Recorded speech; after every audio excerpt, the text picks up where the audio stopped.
சென்னை வேளச்சேரியிலிருந்து பரங்கிமலையை இணைக்கும் பறக்கும் ரயில் மேம்பால பணியின் போது சரிந்த பாலம். பணியாளர்கள் இல்லாததால் அசம்பாவிதம் தவிர்ப்பு.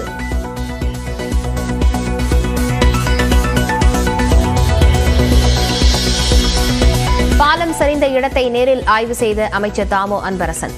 தொழில்நுட்ப கோளாறால் சிமெண்ட் பாலம் தவறி விழுந்தது குறித்து விசாரணைக்கு உத்தரவிட்டிருப்பதாக தெற்கு ரயில்வே விளக்கம்.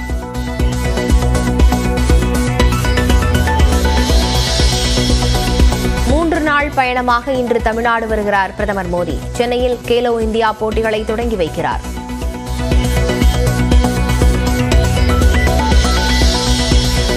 பிரதமர் மோடியின் வருகையொட்டி 5 அடுக்கு பாதுகாப்பு. சென்னை, திருச்சி, ராமநாதபுரம் மாவட்டங்களில் ட்ரோன்கள் பறக்க தடை. போக்குவரத்து மாற்றம்.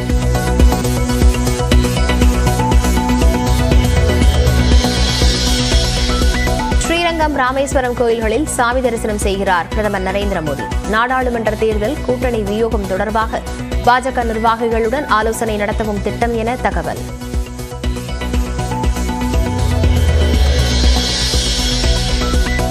சென்னை வரும் பிரதமர் மோடிக்கு எதிர்ப்பு தெரிவிக்கும் விதமாக கருப்பு பலூன்கள் பறக்க விடப்படும். காங்கிரஸ் பட்டியலின பிரிவு மாநில தலைவர் ரஞ்சன்குமார் அறிவிப்பு.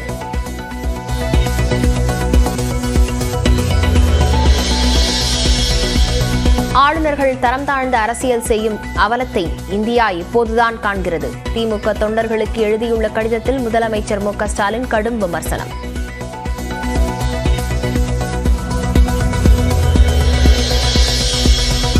குஜராத் மாநிலம் வதோதரா அருகே ஏரியில் படகு கவிழ்ந்து 14 மாணவர்கள் 2 ஆசிரியர்கள் என 16 பேர் உயிரிழப்பு. சுற்றுலா சென்றபோது பரிதாபம்.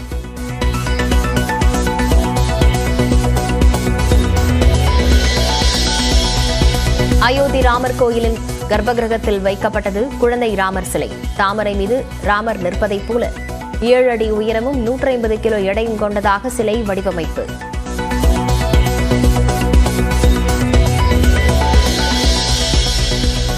ராமர் கோயில் திறப்பு விழாவையொட்டி 22ஆம் தேதி மத்திய அரசு அலுவலகங்கள், பொதுத்துறை வங்கிகளுக்கு அரை நாள் விடுமுறை.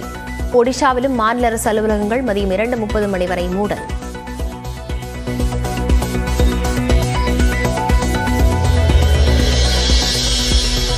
ஜல்லிக்கட்டு போல் மக்கள் போராட்டம் வெடித்தால் மட்டுமே நீட் தேர்வை ஒழிக்க முடியும் என அமைச்சர் உதயநிதி நியூஸ் 18 தமிழ்நாட்டுக்கு பிரத்யேக பேட்டி. நீட் தேர்வு ரத்து கையெழுத்து இயக்கத்தின் நோக்கமே மக்கள் போராட்டமாக மாற வேண்டும் என்றும் விளக்கம்.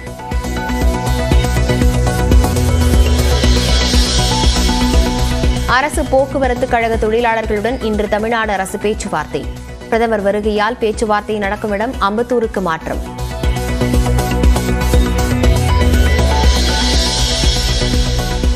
தமிழ்நாட்டின் முதலமைச்சராகும் கனவு தனக்கில்லை என அண்ணாமலை விளக்கம். ராமர் கோயில் பற்றி பேச உதயநிதிக்கு தகுதியில்லை என்றும் விமர்சனம்.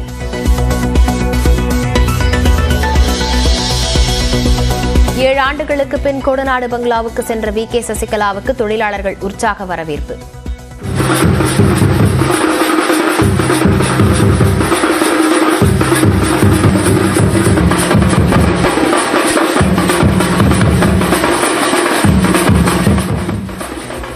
ஜெயலலிதாவின் உருவ சிலை அமைப்பதற்கான பூமி பூஜையில் இன்று பங்கேற்கிறார்.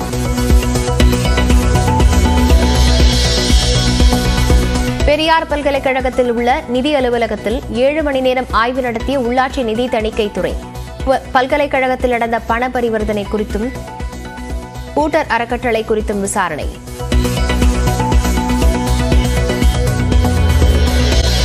சென்னை ஆதம்பாக்கத்தில் பறக்கும் ரயில் மேம்பாலம் சரிந்து விழுந்தது தொடர்பாக விசாரணை நடத்த தெற்கு ரயில்வே உத்தரவிட்டுள்ளது.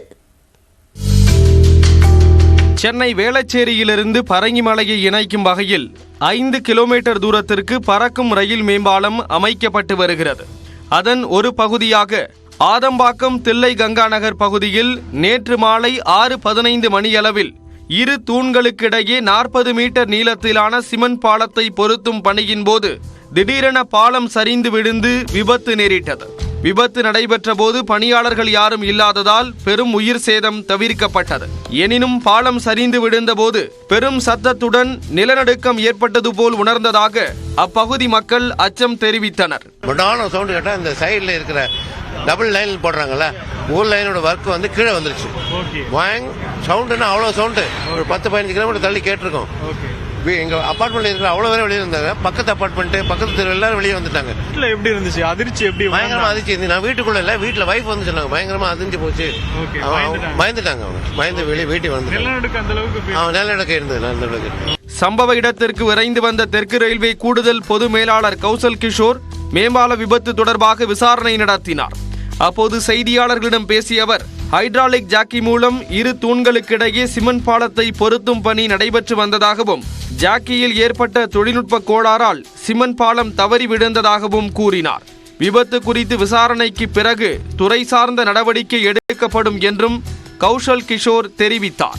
We will examine further how we can tackle this sort of shortcomings, and we will try to restore the girder if it is possible, and resume the work shortly. It is technical issue with respect to lowering of girder with jacks. So problem is with the jacks, not with the structure or girder. We will examine the in greater detail. இதே போன்று அமைச்சர் தாமோ அன்பரசனும் ஆய்வு மேற்கொண்டார். அமைச்சரிடம் பாலம் விபத்து தொடர்பாக அதிகாரிகள் விளக்கமளித்தனர். அதன் பின் செய்தியாளர்களிடம் பேசிய அமைச்சர், சுமார் 500 டன் எடையிலான சிமெண்ட் பாலத்தை பொருத்தும் பணியின் போது விபத்து நேரிட்டதாக கூறினார். மேம்பால விபத்து தொடர்பாக அதிகாரிகள் ஆய்வு மேற்கொண்டு வருவதாகவும் விபத்துக்கான காரணம் ஓரிரு நாளில் தெரிய வரும் என்றும் அமைச்சர் தெரிவித்தார். நாங்கள் மார்ச் மாதமே இதை முடித்து மக்கள் பயன்பாடு கொண்டு வர வேண்டும் என்று இந்த பணியை வேகமாக இன்றைக்கு நடைபெற்றிருந்தாலும் துரதிருஷ்டமாக இந்த விபத்து ஏற்பட்டிருக்கிறது. உள்ளபடியே மக்களுக்கு எந்த பிரச்சனை இல்லாமல் இந்த விபத்து ஏற்பட்டது. அது ஒரு மகிழ்ச்சியாக இருந்தாலும் அது பணி நிச்சயமாக ஒரு 3-4 மாதம் பாதிக்கக்கூடிய நிலைமை இருக்கிறது. சம்பந்தப்பட்ட துறையினுடைய அதிகாரிகள்லாம் வந்திருக்கிறாங்க, பார்வையிடுறாங்க. எதனால் இந்த விபத்து ஏற்பட்டது விசாரணை நடைபெற்று கொண்டிருக்கிறது. ஆக இதுக்கு தொடர்ந்து இந்த பணிகள் வேகமாக நடந்து இன்னும் 2-3 மாதம் அதிகமானால் கூட இந்த திட்டத்தை வேகமாக செயல்படுத்தி மக்கள் பயன்பாட்டிற்கு கொண்டு வருவோம். இந்நிலையில் ஆதம்பாக்கத்தில் பறக்கும் ரயில் பாலம் விபத்து குறித்து விசாரணை நடத்த தெற்கு ரயில்வே உத்தரவிட்டுள்ளது. இதுகுறித்து தெற்கு ரயில்வே வெளியிட்டுள்ள செய்திக்குறிப்பில், பாலம் அமைக்கும் பணிகள் நடைபெறும் முன்பே சாலை போக்குவரத்து மாற்றம் செய்யப்பட்டதாகவும் இதனால் யாருக்கும் காயம் ஏற்படவில்லை என்றும் தெற்கு ரயில்வே தெரிவித்துள்ளது. இடிபாடுகளை அகற்றும் பணி நடைபெற்று வருவதாகவும் இந்த விவகாரம் குறித்து விசாரணைக்கு உத்தரவிடப்பட்டுள்ளதாகவும் தெரிவிக்கப்பட்டுள்ளது. 3 நாள் பயணமாக இன்று தமிழ்நாடு வருகை தரும் பிரதமர் மோடி சென்னையில் கேலோ இந்தியா விளையாட்டுப் போட்டிகளை தொடங்கி வைக்கிறார். பிரதமர் வருகையையொட்டி சென்னையில் 5 அடுக்கு பாதுகாப்பு போடப்பட்டுள்ளது. தேசிய அளவிலான கேலோ இந்தியா விளையாட்டுப் போட்டிகள் முதன்முறையாக தமிழ்நாட்டில் நடைபெற உள்ளன. இதனை தொடங்கி வைக்க கோரி பிரதமருக்கு அமைச்சர் உதயநிதி ஸ்டாலின் நேரில் அழைப்பு விடுத்திருந்தார். இதனை ஏற்று 3 நாள் பயணமாக இன்று தமிழ்நாடு வருகை தரும் பிரதமர் மோடி பல்வேறு நிகழ்ச்சிகளில் பங்கேற்க உள்ளார். அதன்படி மாலை 4 மணிக்கு பெங்களூருவிலிருந்து புறப்படும் பிரதமர் மோடி 4:50 மணிக்கு சென்னை விமான நிலையம் வந்தடைகிறார். மாலை 5:15 மணிக்கு ஹெலிகாப்டரில் INS அடையாறு படைத்தளம் செல்லும் அவர் அங்கிருந்து கேலோ இந்தியா தொடக்க நிகழ்ச்சி நடைபெறும் நேரு உள்விளையாட்டு அரங்கிற்கு காரில் செல்கிறார்.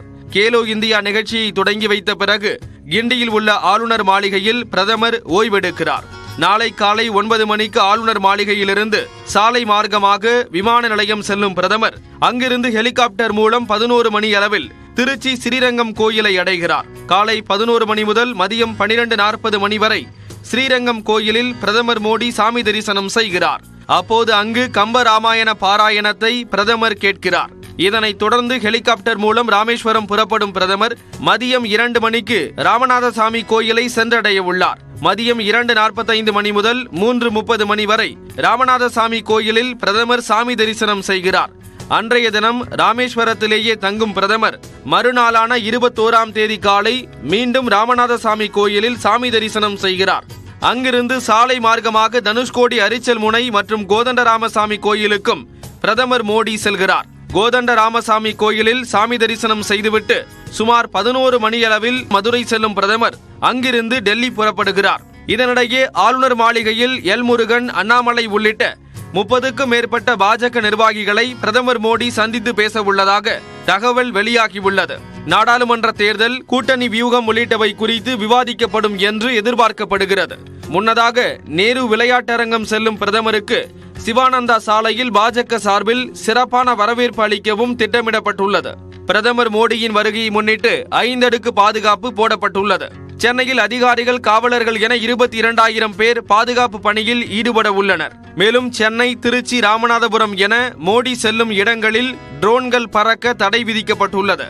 ராமேஸ்வரத்தில் உள்ள தங்கும் விடுதிகள் மற்றும் ராமநாத சுவாமி கோயிலை சுற்றியுள்ள வீடுகளிலும் மோப்பனாய் உதவியுடன் போலீசார் தீவிர சோதனை நடத்தினர். மேலும் சென்னையின் முக்கிய சாலைகளில் போக்குவரத்து மாற்றம் செய்யப்பட்டுள்ளது. அதன்படி அண்ணா ஆர்ச் முதல் முத்துசாமி சாலை சந்திப்பு வரை இருபுறமும் வணிக வாகனங்கள் செல்ல தடை விதிக்கப்பட்டுள்ளது.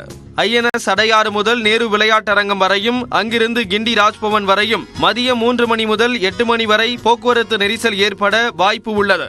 இதனால் பூந்தமல்லி நெடுஞ்சாலை, தாசபிரகாஷ் சாலை, அண்ணா சாலை, SB பட்டேல் சாலைகளில் பயணத்தை தவிர்க்க வாகன ஓட்டிகளுக்கு போக்குவரத்து காவல்துறை அறிவுறுத்தியுள்ளது.